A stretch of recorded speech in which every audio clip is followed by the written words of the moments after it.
예, 귀한 하루 주였습니다. 우리 할렐루야 샬롬 하고 인사합니다. 할렐루야 샬롬 샬롬 샬롬 샬롬 샬롬. 하나님 사랑합니다. 여러분 주 안에서 사랑합니다. 예, 오늘 여호수아 9장 22절에서 27절까지 우리 합독했습니다. 나무를 베며 물을 깃는 자가 되리라. 네, 여호수아가 이렇게 판결을 내리죠. 이제 기브온 족속들이 죽을까 염려하여서 이렇게 속였나이다. 먼 곳에 있는 자들은 살려놔도 좋은데 그 가나안 성 안에 있는 그 가까운 데 있는 자들은 다 죽이라고 하나님 말씀하셨는데 그만 기브온 족속들이 헌신, 헌신과 다 낡아 빠진 그 포도주 가죽 부대와 그리고 헌옷, 곰팡이 난 떡을 가지고 와가지고 먼 곳에서 왔다고 속였어요. 속이는 바람에 그만 일할 사람이 너무 부족했죠. 나무 패고 물 길는 사람도 없고 사람이 부족한 상황이다 보니까 먼 곳에서 왔구나 생각하고 하나님께 여쭤보지도 않고 덜커덕 그냥 받아줍니다. 그 바람에 이제 낭패를 당하는 일. 그래서 여호수아가 이 판단의 중심에서 해결을 하고 있습니다. 기본 거민들이 속임수를 써서 조약을 체결해야 했던 이유를 묻고 있죠. 여호수아가 그들을 불러다 22절에 23절에 그러므로 너희가 저주를 받을 것이다. 대를 이어 종이 되어서 하나님의 집을 위하여 나무를 패며 물 깃는 자가 되리라 하니 어찌 해도 상관없습니다. 그저 죽이든 살리든 마음대로 하십시오 하죠. 그래서 지금까지도 물 깃는 자, 나무 패는 자가 되었다라는 그런 내용입니다. 이스라엘 백성들을 속이고 조약을 체결한 기브온 사람들을 향해서 무거운 책임을 이렇게 묻고 이제는 대대로 너희는 종이 될 것이다 라는 그런 판결을 내리는 여호수아입니다. 하나님의 집을 위해서 그런데 사람들의 종이 아닌 하나님의 집을 위하여 일하는 자가 되도록 이렇게 어찌 보면은 은혜죠. 은혜를 내려주는 그런 내용입니다. 성막에 소속된 종 누가 했었어요? 레위인들이 감당했던 그 자리를 이 기브온 족속들에게 주죠. 축복이죠. 근데 이제 기브온 족속이 그 일을 대신해서 하게 되는 일. 어찌하면 그 저주가 멸망이 아니라 생명으로 살아나는 그런 귀한 기회를 줍니다. 하나님 안에서 저주도 얼마든지 복으로 바뀔 수 있죠. 하나님을 만나면 죽을 인생이 살 인생이 되는 것 축복입니다. 축복 중에 가장 큰 축복이죠. 누구든지 믿는 자에게 무엇에 구원의 문이 열린다. 여호수아라는 뜻이 구원자, 예수, 원래는 호세아였던 그러한 그 이름이 이제 여호수아로 불립니다. 관용이란 남의 잘못을 너그럽게 받아들이거나 용서해 주는 것. 여호수아가 관용의 마음을 품은 거죠. 믿음이 깊은 자들은 믿음이 약한 자들을 이끌어 줘야 된다. 우리가 오늘 본문에서 귀하게 은혜로 느껴야 될 부분은 우리도 모두 다 살자들이 아니라 자격 있는 자들이 아니라 칭함받은 자들이죠. 의롭다 칭함을 받고 죽을 생명을 살 생명으로 하나님께서 은혜로 우리에게 건져주셨기 때문에 우리도 믿음이 약한 자들을 품을 줄 아는 마음을 가져야 되겠다.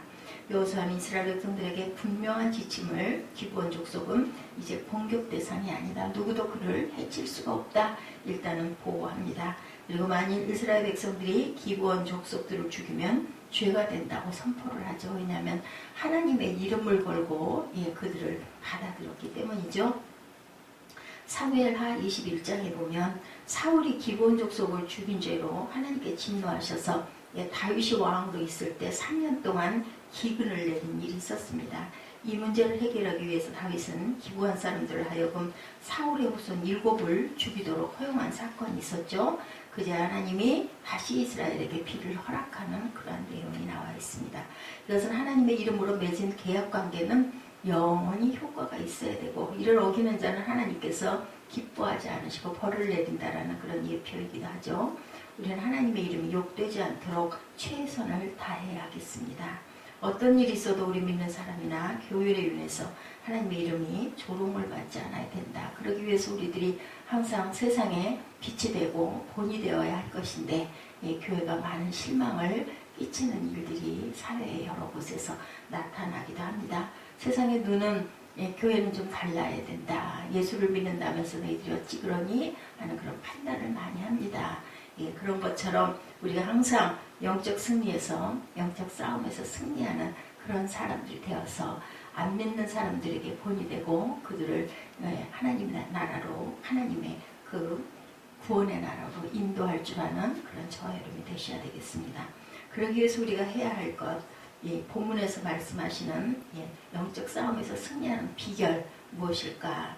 첫째는 진실된 삶을 살아야 된다. 많은 사람들이 바라보고 있어요. 세상 사람들이 색 안경을 끼고 너희들 어떻게 하나 두고 보자.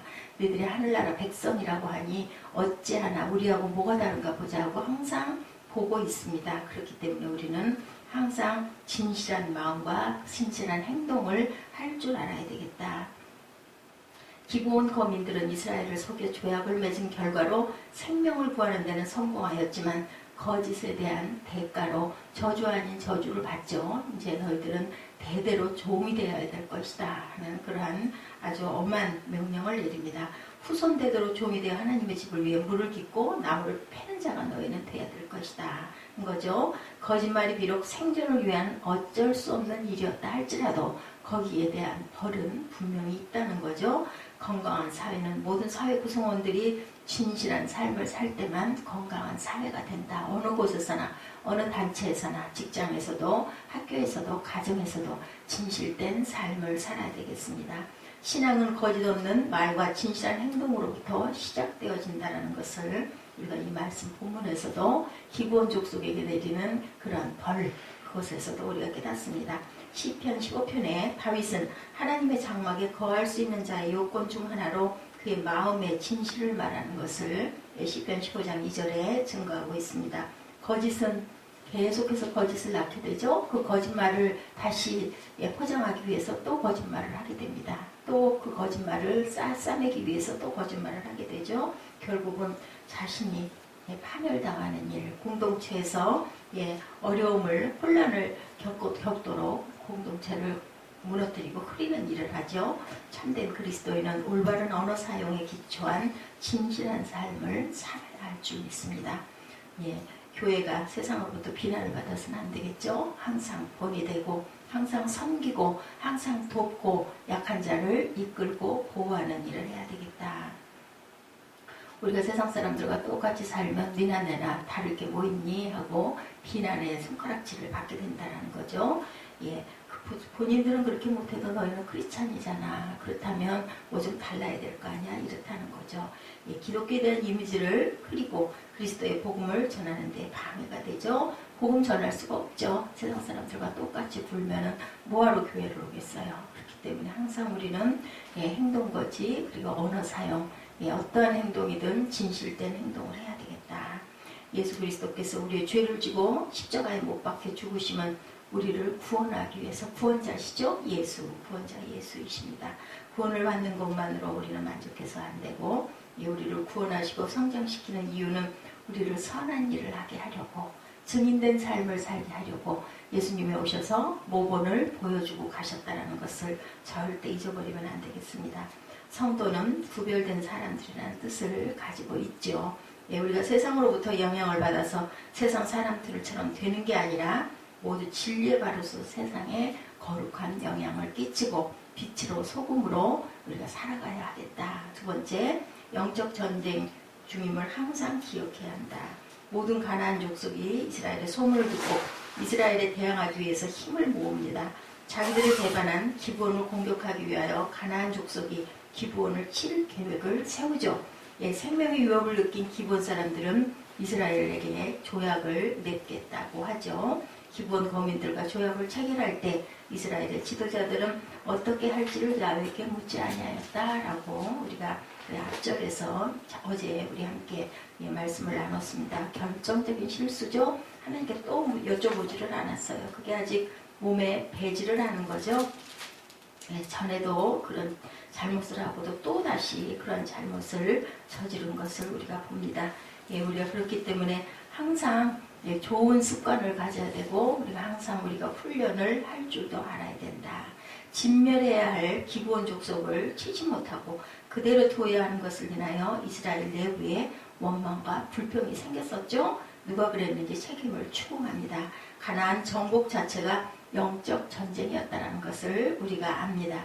오늘도 우리는 영적 전쟁 중에 있음을 늘 기억해야 되죠. 하루하루가 하루하루 속에서 항상 우리는 영적으로 전쟁합니다. 예, 선교지만 영적 전쟁터가 아니고 우리의 삶의 현장이 전부 영적 전쟁터입니다. 왜냐하면 세상이 사단의 세상이기 때문에 우리는 어디에 속해 있어요? 하늘에 속한 자들이기 때문에 싸울 수밖에 없죠. 우리가 예수님을 믿음으로 구원을 받고 그리스도와 함께 영광의 보좌에 앉을 우리들은 땅이 세상이 우리의 나라가 아닙니다. 그렇기 때문에 세상과의 그 공중 권세 잡은 자들과의 싸움이 항상 일어나죠. 우는 사자같이 다녀 삼킬 자를 찾는 마귀의 공격에서 우리가 이기기 위해서는 뭐라고 얘기해요? 바울이 항상 깨어서 뭐하라고? 기도하라. 그리고 전신갑주를 너희가 취해야 된다. 말씀으로 항상 무장하라고 말씀합니다. 우리가 영적 전투에 임해서 하나님의 전신갑주를 취한 채 설 수 있는 가장 확실한 길은 하나님께 깊이 무릎 꿇을 줄 알아야 된다. 뭐가 좋아 보이고 그럴듯해 보인다고 그냥 무조건 덜렁 결정하지 말고 우리 마음에 확신이 오지 않을 때는 조금 참고 기다리고 하나님의 뜻을 구하는 기도를 해야 되겠다. 마음에 평안이 없을 때, 우리가 항상 마음에 불안이 있을 때 그것을 우리는 늘 하나님께 의지해서 내 기도가 아닌 하나님의 뜻을 묻는 기도를 해야 되겠다. 그렇죠? 한순간이라도 내 생각이나 판단을 의지해서는 안 된다. 우리가 세상의 경험이나 우리가 그동안 살아오면서 깨달은 여러 가지의 그 습관이나 이런 것들 가지고 우리 지혜를 가지고 그것을 뚫고 나가려고 했다가는 항상 후회를 하게 됩니다. 그렇기 때문에 기도해야 된다. 주님을 붙들어야죠. 한마음이 되어 또한 나가야 된다. 세 번째, 이스라엘 백성들의 의견이 나눠지죠. 기본에 속해서 화친을 맺는 것이나 이 화친은 무효라고 하는 사람이 있는가 하면 그랬겠죠. 어떤 사람들은 야훼 이름으로 맹세한 것은 지켜야 한다고 주장하는 목소리도 분명히 있었을 겁니다. 기본 사람 때문에 엉뚱하게 이스라엘 백성들끼리 의견이 갈라지고 그걸로 인하여 분쟁이 일어날 수도 있습니다. 회중이 그래서 다 족장들을 원망한다라고 본문에 나타나 있죠. 이런 식으로 일을 처리해서 우리로 하여금 왜 이렇게 갈팡질팡하게 만드느냐, 그러다 또 크게 벌을 받으면 어떡할래, 이제 이런 얘기들이 많았을 거예요. 하나님이 아닌 이상 우리가 세상에서 살아가면서 100% 다 잘하고 갈 수는 없습니다. 영적 전쟁을 수행 중인 하나님의 군사임을 우리가 깨닫고 리더들을 보호하고 감싸고 위에서 기도해 줄 알아야 된다. 깨뜨리고 무너뜨려 가지고 분열이 돼서는 안 되겠죠. 항상 영적 전투를 위해서 기도와 말씀을 통해서 재충전하고 주님과 함께 그리고 믿음의 형제 자매들과 함께 한 마음으로 나아가서 승리하는 저와 여러분 되셔야 되겠다. 오늘 본문의 귀한 말씀 여호수아 9장 말씀 우리 함께 한번 같이 합독하시고 기도하는 시간 갖도록 합니다.